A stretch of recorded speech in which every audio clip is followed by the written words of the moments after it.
Hello. Happy Friday. I had a little technical difficulty. What else is new? Excuse me for 1 second while I. Okay. Hello. Happy Friday. I am Rebecca Greenspan. I am the founder and CEO of RG Adoption Consulting, and I'm so happy that I made it through another week. How about you? um, All right, if you're on here, let me know how you got here, what interest you have in adoption, who you are, where you're from. If you hear some background noise, my son is home from school today. They have a little break, and so him and a friend are, making noise as boys do. So today, I am going to be talking about fall throughs and kind of what happens after a fall through. What does that usually look like? What is a fall through? And let's see here. Maybe some terms. I don't know. We'll see what else comes out. And if you have any questions, let me know. Otherwise, it'll be short and sweet. All right. Gina, are you joining us from on top of a mountain somewhere? All right. So, unfortunately, fall throughs are something that happens in adoption. Cheers from the Valley Airport. Oh, vacation to an end. Fall throughs happen. How often? It's so hard to tell anymore. I thought it was really up last year. Like the percentage was really up. I think it's probably safe to say about a quarter of the time. Hopefully a little bit less than that across the country. Maybe more like 20% of the time. So if you are starting the adoption process or in it, as hard and as harsh and as much as you want to resist this, I want you to go in with the expectation that fall throughs are part of this process and that it may very well happen to you. And hope to God that it never does. Okay. And I want you to do this just so that you can wrap your head around, the great parts of adoption and the really sucky parts of adoption, but it's all part of that journey. And so if you can kind of wrap your head around it or just kind of go in with those expectations from the get-go, then maybe it won't feel like such a blow if it happens to you. And we hope it never does. So what is a fall through? That is when, the way I consider it, it's when you are matched with an expectant mom, and then for one reason or another, it doesn't happen. So the way we kind of count them is if you have already paid some money. So typically there's a financial loss. There's obviously an emotional loss as well. But when you have matched with an expectant mom, you have paid money to the agency or attorney that you might be working with, and then for one reason or another, it doesn't happen. It falls through. Some people call it a disruption. Some people call it failed match, but we call it a fall through. Typically, it happens more often than not after she has given birth or right before, when things are getting really real for her and she just doesn't think she can go forward. It could also be that she never had any intentions of placing and she knows the game and it was a scam. Or it could happen early on when it just, she's just processing everything and it's feeling too hard. I mean, if it's going to happen, I'd rather see it happen earlier than later, but we really have no control over that. Somebody asked, is there a main reason that they fall through? Are they mostly expectant moms parenting? Yeah, occasionally, maybe once in the last 8 years, I have seen an adoptive family, a hopeful family, back out, usually because new information has come to fruition that they were not expecting, whether it be substance exposure or some sort of special need. It does not happen very often. But when it does, that might be a reason to back out, or if expenses are just going a lot higher than they expected. Although I've never really seen anyone back out because of that reason. Now, just a little FYI, we at RG Adoption Consulting, we have a nonprofit arm to our organization. One day I hope it'll be open to everybody, but for any of the families working with us directly, whether it be through our academy or privately, we have a fund. It's called Back to the Roadmap Fund. So for any of our families who have experienced a fall through with a financial loss of $5,000 or more, and we'll talk about what the typical financial loss looks like, then you can apply for a grant from us and you will receive the grant as long as you can show that that money was spent and lost. And if you intend, well, if you have made the decision to move forward in your adoption journey. So it's not going to stop you, whether you get the grant or not, but it will be helpful. In my opinion, nobody has that kind of money just to flush down the toilet. I don't care if you make millions or if you make $30,000 a year. So we just wanted to give back in some way. So typically, what do you lose financially? Financially, you will lose anything that has already been spent for expectant mother expenses, her living expenses, maybe clothing, maybe phone bill, whatever it is. Whatever has already been spent and is not recoverable, that's what you will have lost. If any attorney fees were paid out, basically anything that the agency has paid that they aren't recovering, neither will you. Now, what about the agency fee? Do they make any money if it falls through? Well, yes, they usually, a lot of agencies will keep a portion of their fee and then either roll over the rest or refund anything remaining. Everybody kind of has a different way of doing things. Some agencies will say right up front, our agency fees are X amount, and if it falls through, you only lose 10%. The rest gets rolled over or refunded. So some have that. I have come across very few agencies, if any at all, that are willing to take on that risk, that financial risk for their families. So depending on where you're working with the agencies that I, have relationships with, unfortunately, that might look anything between $10,000 to $25,000. It's awful. It's really, really awful. And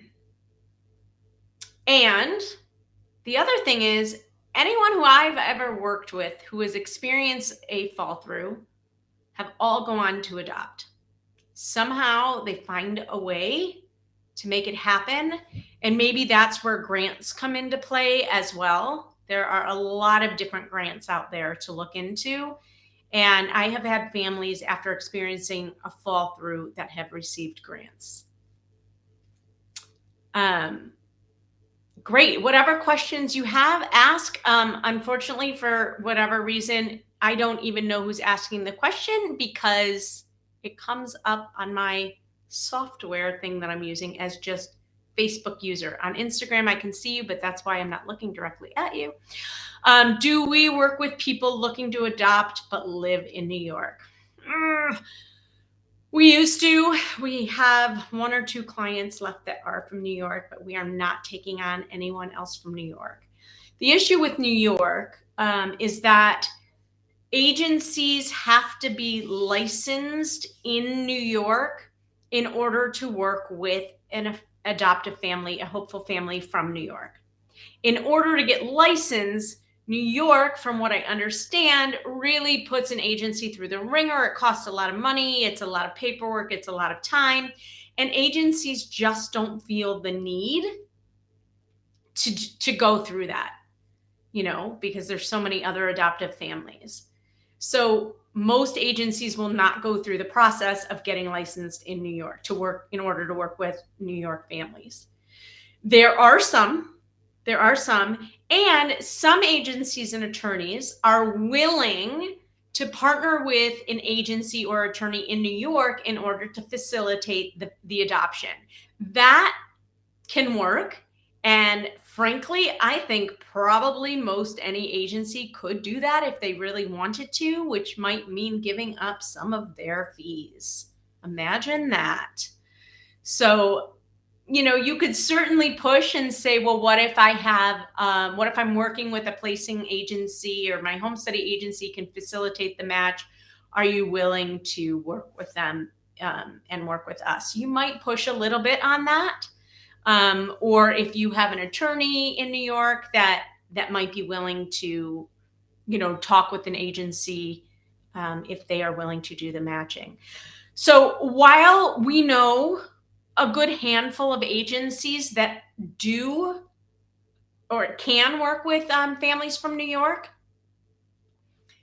with what we've been seeing and with what's going on in the country, agency lists are getting so big, or are so big, that so many agencies are no longer taking families, or every other day are closing their lists, opening their lists. And I don't want to risk working with a family where today, when you sign up, we have 4 agencies that you could work with, but by the time you're ready to actually apply, maybe they've all or only one of them has openings. So I hope that makes some sense to you. It's not that we have anything against New Yorkers. We would love to work with anyone.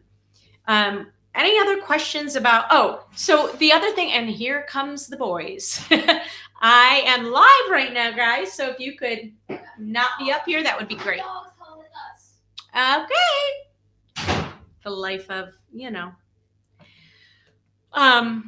Okay, so the other thing I wanted to say was that when you fall through, if you had a fall through with an agency, what almost always happens is that you kind of get put at the top of their proverbial list, right? It's the best way to kind of understand it. They have a list of families who have fallen through with them, who they want to see matched. And so when an agency gets a stork drop, meaning a woman comes in, the baby has already been born, or a walk-in, somebody who's about to give birth and wants to make an adoption plan, they are typically always going to go to that list first. Even if she wants to choose, they may add other people. Like, I know an agency who, will only show a certain amount of profiles to an expectant mom. However, they will also allow anybody in their agency who has had a fall through apply to any situation they want to, regardless of how many profiles they already have. So it's still a choice, the choice of an expectant mama. But also, if an agency gets to make that choice, or has been asked to make that choice for her, they will typically go with somebody who has had a fall through if it's the right match. So I hope that makes sense to you. Anybody have any questions? Let's see. The other thing, I'm just looking. Along those same lines. So some families who have experienced a fall through, I told you that you may get some money refunded. You might get finances rolled over for another match. So you have to determine at that point, if you are working a multi-agency approach, let's say, or specifically, then if you have a fall through with one agency, you really need to get that whole reconciliation and decide if it makes financial sense for you to go active again with other agencies that maybe you've signed up with and put yourself on hold when you were matched. Does that make sense? So it's up to you whether or not you want to just stick with that one agency and feel like you're tied to that one agency, versus opening yourself back up, knowing that it may cost you more money in the end. So you really need to see that reconciliation. You need to know your own financial status and where you stand with things to understand whether it's a good idea for you to open yourself back up to multiple agencies again, or if you really want to stick with this one agency. Have conversations, get to know your agencies, let them know you, and do your best to understand how they work and what's going on there, what they're seeing, how they, and make sure you don't get lost in the shuffle. Unfortunately, I've heard of some agencies who, and I don't know if this is true or not. This is total rumor, but you don't want to be lost in the shuffle if you have a fall through, knowing that the agency might make less money off of you by rematching you. I've heard of that happening. I don't know if it does. I really hope not. But stay in front of your agencies. Be following up with them. Let them get to know you. Also, remember, you've got to treat these people well. Okay? I know there are so many emotions, and when something goes wrong, some people's ugly colors come out. Don't let that ugliness come out on the agency who you hope will make a match for you. That's probably not a good strategy. That's not to say you can't have tough conversations and ask questions and try to understand. You absolutely have to advocate for yourself. There is a balance, okay? And if you're working with a consultant, the consultant can be your punching bag and you can let them know how you're feeling. But again, you don't take it out on the people that are trying their best to help you, okay? Or whose kind of future your hands are in. Remember that. It's a hard time. It's a hard time. And that's one reason why we think it's so important to be working with an adoption therapist while you're going through this journey. There's a lot that's going to come up. So again, hopefully this never happens to you, but I just want you to go in kind of knowing what that might look like or that it could happen so that you can bounce back and move forward. One more tip I'm going to give you. If you ever, while you're putting together your profile, or if you were writing a letter to a specific expectant mama, don't ever say, "Dear birth mom," "Dear birth mother." I know there might be some agencies who still use that term. It's antiquated. She is not a birth mom until she's given birth.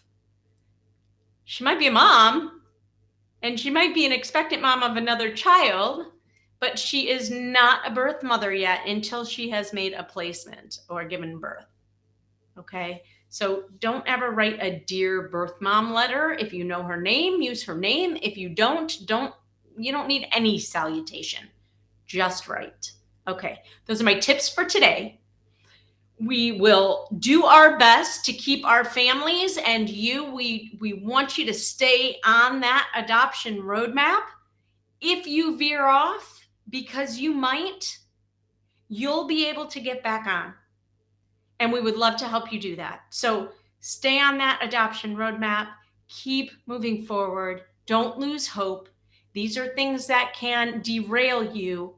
Don't let it. Feel the feelings, get the support you need, treat the people around you well and with respect. You need them.